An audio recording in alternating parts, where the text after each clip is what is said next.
Hi, this is Miss Litton, and these are my wonderful honors biologists. Say hey. Hey. All right, so you have a quiz, a partial over, girls, just not too loud over there, okay? A partial over chapter 27 and a full over chapter 1, okay? The one that has the additional objectives is chapter 1. Uno, don't forget. So obviously we went over a lot in all those days, so I'm going to hit the highlights, okay? So first thing we want to talk about is how old is our Earth? 14 billion. No. 4.6. 4.6 billion years old. The universe, right? The universe is what's 14 billion, okay? But our Earth is about 4.6 billion years old. And we talked about it being, you know, you would have some gases that would condense, and eventually we have our Earth, and we have different layers, we have our crust. But the big thing when we look about how the Earth changes and the surface changes is because of these things right here. What are these things? Convection currents in the mantle, which kind of move those plates around. And we talked about how we can look at different dating mechanisms, and one of those is absolute dating, where you're looking at rate of decay. And we talked about how organisms can have a what life? Half-life. So how fast something decays. So you can have something, one isotope might decay every 2 minutes, it has a half-life. But something like carbon it has a half-life every 5,730 years. And we can use that to do dating. So we talked about that. We talked about those convection currents, which I said. But we talked also about the different kinds of plate boundaries. And what was the kind where it goes away from each other? Divergent. What can happen at a divergent boundary? Divergent. That would be a ridge. It's going away. It could be like at an oceanic ridge, right? What's one that it comes towards each other? Convergent. Okay, what happens when two continental plates converge? They're both thick. What happens? Mack truck to Mack truck. They go up and form mountain ranges. Yes, you're not going to have a subduction zone when you have two continental plates, right? Because they're both big. When might you have a subduction zone? When one plate is smaller than the other. Yeah, what's one that's going to be smaller? Oceanic. Yeah, an oceanic plate goes underneath a continental plate. And what could you see where an oceanic plate goes underneath a continental plate? Volcanoes. Volcanoes. And I put that whole song that one of my classes taped, it's up on YouTube, that does the whole early Earth, and you can go through all of that. Okay, good. So we looked at these 3 different plate boundaries. What could you have at a transform boundary? Earthquakes, good. And then we talked about plate to plate, that's convergent. It might build up, or you usually have one go under, and divergent, it goes away from each other. Are you comfortable with your platedness? We talked about evidence for plate tectonics. We talked about rings of fire, right? Earthquakes and volcanoes. We talked about how you can look at the oceanic floor, and you can see how the iron, and you could look at it, the magnetism in it, and how it reverses. We can look to see that those plates, when we look here, that it's newer, closer to the divergent zones where they're separating. We can see that there's new plate material forming, and the older plate is farthest away from that fissure. We looked at the weight on the plates due to when glaciers are there and if they fall. We looked at Pangea in the supercontinents and the similarity of fossils. And all of that is in your notes. Those are all different pieces of evidence for plate tectonics. And then we ended it talking about how the evolution of the Earth affected what life was on there, and then the life in turn affected the Earth.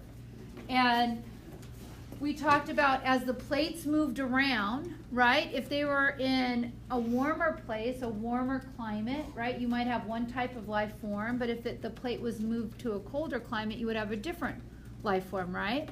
So that's an example of where the Earth is affecting what life is on there. We also looked at how some life, in order to be more efficient, you had the oxygen revolution about 2.3 billion years ago, and you get all that oxygen on our planet. All of a sudden now it's not a reducing environment like the early Earth, it's an oxidizing environment, and it tends to break things down. But then you could have larger life forms, which could die and create more soil, which then changes the earth.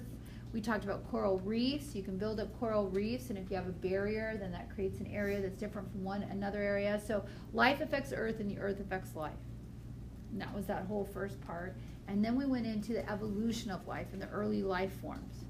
Okay, so ask your bio buddy, shadowlands or sunshine on anything I've done so far? Sunshine. I would for sure know about the plate boundaries and like how old the earth is. I would know those types of things. And not so much for the multiple choice, but when you have your written test where I can get you to do an explanation, how the earth affects life and how life affects the earth, you know, side note, that would be more of a written question I would have you respond to. Okay, and then we need to talk about the early earth and what things went on. So let's see if we can walk our way through that and see if we know it. So the gases on the early earth were gases that probably came out of a what? Volcano. And we know the volcanoes could have been due to a what? Subduction. Right. So those gases, you get rain, it creates ocean. So now we have those early gases, and let me get to them. And we have energy available. Where could our energy come from? Lightning. What else? Radiation from the sun and molten magma, right? All of those things can provide energy, and you could take those gases that came out of volcanoes that would get mixed in with the water and all of that energy, and you could form your early organic molecules. And that was the beginning of, is volcano misspelled? VOLCANO. Yeah, it's misspelled. That really bugs me. So then this takes us through our steps of life. So we have our inorganic molecules that would come out of volcanoes in the water, and then we want to take those, and our jump from here, we would need energy in order to make these organic molecules. Where did our energy come from? The sun. Okay, from the sun. So Radiation. What else? That doesn't look any different. Here. Yeah, lightning, and then magma. They're all the same. Magma. There we go. So then that would give us then our simple organic molecules. Then the next step up is we need to take these organic molecules and build our polymers. Okay? So again, we would have the same type of energy that we could use to do this, but also you would have like puddles where they get more concentrated. You have clay acting as a catalyst, enzymatic reactions. Okay, and then your next step up is to go from these macromolecules to cells. And those cells, the very first cells, were probably prokaryotes, simple, and what else were they, auto or heterotrophs? Heterotrophs. Yeah, they're probably heterotrophs. They would consume nutrients. Okay, now how did we go from here to here? We talked about those early cells that would have just like a membrane barrier, or proteins when they're cooled can form a barrier. And I showed you those pictures, but this kind of summarizes that. You got this? Anybody capturing this? Because it's pretty good. It's pretty good, I think. Yeah, Post it on Instagram. so how much time till we had our first cell? 3.6. Yeah, about 3.6 billion years ago, and the Earth started about how long? 4.6. Okay. Okay then. About how long? 4.6. Okay. Okay, it's gonna crash. 4.6, all right, billion years ago. So how much time did this take?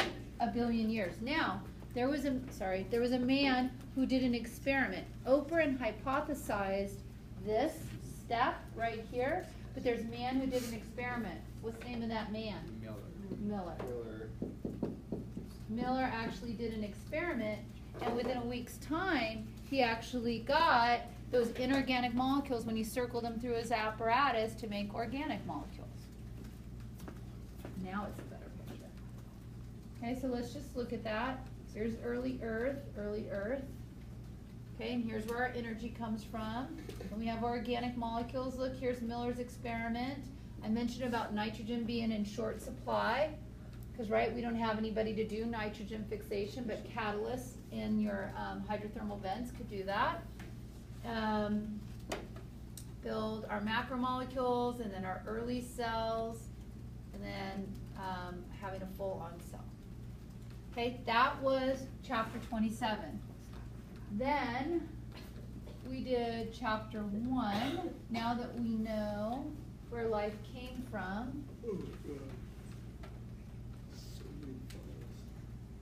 So many files.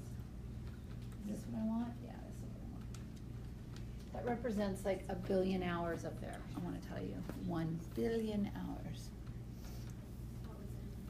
Doesn't today seem like we've already lived a whole week? Yeah. I feel like it should be, this is like Thursday status. Yeah. It totally feels like Thursday status, and when I think it's only Tuesday status, I'm gonna say just a slight bit of depression. Okay, so then we talked about, when we look at chapter 1, not anything too difficult. Let's go through our songs. Living things are organized, made of cells. They acquire materials and energy. They maintain homeostasis. They respond to stimuli and reproduce. They grow and develop, and they adapt and die. If I'm a bird with hollow wings, what would you say that was of those characteristics of life? What would that be an example of? Adaptation. If I have a baby, Reproduce. Good. If I say atom, molecule, organelle, cell, tissue, organ, system, organism, population, community, ecosystem, biosphere. Okay. Organized. Living things are organized. Do you see? If I say my temperature stays around 98.6, homeostasis. Okay? Which I'm growing old and getting wrinkles. Die. Yeah, I'm leaning towards death. Good. But also grow and what? Develop. Yeah, it's part of your development. But thank you, I am dying. Yay. We all Now, are. when I go with how living things are organized, atom, molecule, organelle, cell, tissue, a tissue can do more than a group of cells. An organ can do more than a group of tissue, right? Yeah. So what is it called? Tell me. Emergent properties. I was being a dolphin. Porpoise properties. Yes. Remember, he's obtaining nutrients because we love him. Okay, we went through all of that. I'm good. Okay, then we did classification. So now we know what the characteristics of life are. We know how life is organized, so then we did the classification of life. So let's break it down. What are the 3 domains? Oh, I didn't mean to say that. Classification. Okay, what are the 3 domains? Bacteria. No. No. Bacteria. Bacteria. Archaea. Archaea. No. Eukarya. Those are your 3 domains. Okay? What do these 2 have in common? They're both prokaryotes. And this one is what? All eukaryotic cells, right? That's how that describes it. But bacteria are everywhere, right? And archaea are very what? Extreme. Now, eukarya, you have to break into kingdoms. What are the kingdoms underneath eukarya? Protista, Plants. fungi, what else? Plantae, and animalia. Okay? Protists, they could be autotrophs, they could be heterotrophs, and they're usually unicellular. Yes? C. Okay, fungi, what are they? Fungi. Absorptive heterotrophs. Plantae are what? Autotrophs, and animalia are ingestive heterotrophs. All right. And all of these are multicellular. And these are generally multicellular, and these are generally multicellular, and these are generally, unicellular, I already said that. Okay, so remember we go domain, and within domains you have kingdoms. Within kingdoms you have what? Phylum, keep going, tell me. Class, order, family, genus, species. I didn't plan that out right. Let's do man's classification. What is our domain? Eukarya. Just kidding. That's okay. What's our kingdom? Animalia. Animalia. What is our phylum? Chordata. What is our class? Mammals, right? Mammalia. Okay, what is our order? Primates. No monkey. What's our family? Hominidae. What's our genus species? Homo sapien. You did such a good job on that page. Take a picture of that. Are you really taking a picture of that mess? Yeah. Oh If my you gosh, can that's read it, hideous. then you are the king. I can't even look at it. Just erase it like a chunk of it. Hey, look at this. It has it all right here. What? Oh, Whoa, wait, I whoa, think we should. whoa. You can Google it. Well, then I can Google it. Or and I'll here. take a picture right now. Okay, so look, that's classification. We already went over all classification. Skadoosh. There's like a little summary, right here, it kind of tells you what they are, but I already just went over that with you to the point that you need to know it. Then the classification is binomial nomenclature, right? Genus, species. Yeah. Okay, then we said biospheres where all living thing exists. We talked about ecology. You already learned about ecology, chemical cycling, energy flow. Man tends to change it to our own needs, with sometimes destroying it. What are the two places we need to be careful that we're destroying? Forest. Yeah, rainforest, coral reefs. Okay, and we talked about maintaining the biodiversity. We want to have as many different, as far as what we have is species diversity, but we want their genes to be diverse and live in various ecosystems. Okay, then the last thing we came to is a scientific method. We know how to do that. What's the first thing we need to do? Make some observations, and then what? Hypothesize. No, not hypothesis. The first thing in your lab. A question, driving question. Then we do what's the next thing you always put in your lab? Your background. So you're going to do some research. Then you write your hypothesis. Then you do your experiment. And then you analyze, claim, evidence, reason. And then you write your conclusions. Your lab reports follow the scientific method exactly. I wonder why. What? It's science class. What? Good job, Dan. Can I walk? Okay, so that's easy peasy. You know the difference between quantitative and qualitative. Yes. What would this be? The pH changed from 4.4 to 2.2. Quantitative. Quantitative. It looks greener. Qualitative. Your hair's pretty.